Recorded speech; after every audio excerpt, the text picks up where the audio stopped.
Hello అందరికీ welcome to Rama cooking and vlogs. ఈరోజు అయితే మనము వంకాయ పచ్చిమిర్చి కారము ఎలా చేయాలో చూసేద్దాము.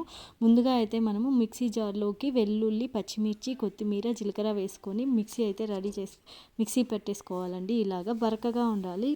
కొంచెం బరకగా, మరీ ఎక్కువ బరకగా లేకుండా ఈ విధంగా అయితే ఉండాలి. ఆ తర్వాత మనం ప్యాన్ తీసేసుకొని అందులోకి ఆయిల్ వేసుకొని ఆయిల్ బాగా వేడయ్యాక అందులోకి మనము ఆనియన్స్ కట్ చేసుకొని ఉంచుకొని ఉన్న ఆనియన్స్ వేసేసుకొని అవి బ్రౌన్ కలర్ వచ్చేంత వరకు వేయించుకోవాలి.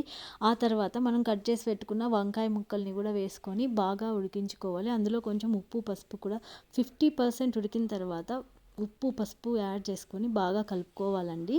అవి బాగా కలుపుకున్న తర్వాత మీ దగ్గర మెంతి కూర ఉన్నట్టయితే కొంచెం ఎక్కువ ఉంటే కూడా వేయండి. నా దగ్గర లేదు, సో కొంచెమే వేసాను. ఆ తర్వాత మీరు అది బాగా మిక్స్ చేసుకున్న తర్వాత మనం ముందుగా రెడీ చేసి పెట్టుకున్న కొత్తిమీర, పచ్చిమిర్చి పేస్ట్ని అయితే కలిపేయాలి. బాగా కలిపేసుకోవాలి.